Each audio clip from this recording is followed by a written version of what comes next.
Hey guys, so a few days ago I finished Unleash the Power Within, an unbelievable 4-day seminar with Tony Robbins. In fact, there was one thing that truly blew my mind: the Dickens process. But before going into details about Dickens and Robbins, we need to introduce one concept: NLP. What's NLP? NLP stands for Neuro-Linguistic Programming and gives a framework to understand how people structure their thoughts, how they feel, the language they use, and behavior to deliver their results. And it began in the early 70s when John Grinder, a professor from the University of California, worked with Richard Bandler, an undergraduate with the objective of modeling behavioral patterns in human beings. And this methodology is commonly used to model extraordinary performances achieved by successful leaders in different fields. That's why you'll see it very often in personal development and business. A key element of NLP is that we create our unique internal mental maps of the world as a product of the way we filter and we perceive the information absorbed through our 5 senses from the world around us, right? So what does this really mean practically? Okay, so think about your brain as 3 simple steps. Step 1, an input. Step 2, your engine processing all that, which is your brain.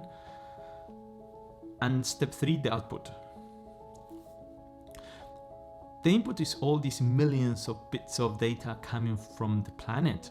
So the data travels and hits the brain, and in this first access, the neuro component kicks in, because it's all about internal images, sounds, feelings that you'll be filtering and perceiving through your senses. So you can also call it your first mental map. And the next step is to assign personal meaning to that first mental map. And here's when the linguistic component kicks in. So we assign language to those internal images, sounds, and feelings, and smells, and so on, forming everyday conscious awareness. And this is the second mental map, or you can also call it the linguistic map, right? Once we have those 2 mental maps, the programming component kicks in, because we will have a behavioral response to that naturally. And once all those steps took place, then we have the output. This is why NLP is so common in business and personal development, because we, as a society, want to model geniuses and successful people. In a way, we want to be like them, right? So now we are ready to talk about Dickens process, because it's one NLP technique. The name comes from the tale A Christmas Carol from Charles Dickens. The bad guy in the book, Scrooge, is completely transformed by visions of 3 ghosts: Christmas past, Christmas present, and Christmas yet to come. And spirits show him how his mean behavior has affected those around him and himself. So let's give an example or more context. On Christmas Eve, Scrooge makes his clerk, Robert, work in the cold. He refuses an invitation to his nephew Fred's Christmas party and will not give any money to the charity collectors either. Then at home, he's visited by the ghost of his old business partner, Marley. The ghost of Christmas past wakes him up and shows him moments from his childhood, his apprenticeship, and his failed engagement, right? And then this is a funny thing. Then the ghost of Christmas present takes him to his clerk, Robert's home, where he is sick because of him, right? Because he forced him to work in the cold. And he's also shown how Fred celebrates Christmas with friends and how others celebrate Christmas together and have fun. And the final ghost is the ghost of Christmas yet to come, or Christmas future if you want, who terrifies Scrooge with visions of his death. I won't tell you more, just in case you want to read the book, but he had an emotional impact with those 3 visions and realized there was still time for him to change. So at the end, when we see him transformed into a generous and a nice human being, that was possible for him. And now you must be thinking, this is a crazy story. Well, just to give you some context, Dickens wrote this in 1843, and at the time there was a tradition for reading ghost stories at Christmas. That's why there are many spirits, right? The moral message here is that all human beings have the opportunity to change, all of us, and this is about redemption. Once you identify what things are holding you back from having the life you want and being your true self, then Dickens takes it to the next level, truly. A big supporter of this technique is Tony Robbins. Tony Robbins at Unleash the Power Within uses the technique to help you move away from your limiting beliefs to an empowering future. Of course, he didn't create the technique, but he certainly popularized it. You close your eyes and Tony will ask you, what has your belief cost you in the past, and what has it cost people you've loved in the past? What have you lost because of it?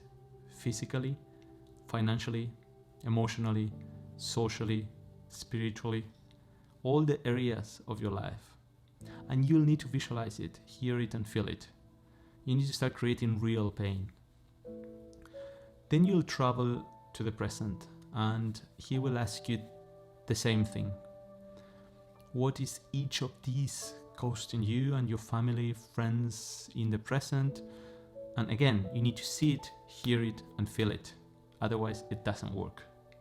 Now you'll get ready for a trip to the future. What will each of these cost you and your people next year, in 5 years? So you will see it, hear it, and feel it. But you go for more. You now think of those in 10 years. You stay there, and the pain starts really to become more real. So you don't stop there, right? You go for more. You are now 15 years in the future. What's happening there? You feel like you need to stop, honestly, like it's so huge pain at that point in time. But then you go to 20 years and ask the same questions. At this point, you can really see your massive limiting belief and all that pain that is brought to your life. And the exercise lasts about 30 minutes and leaves the majority of the audience emotional. Why? Well, Tony Robbins in an interview with Tim Ferriss some time ago said that when we feel pain in one time zone, like meaning past, present, or future, we just switch to another time zone rather than changing, right? Because change brings so much uncertainty, so much instability, and so much fear to people. So it's difficult. So the exercise prevents you from escaping yourself.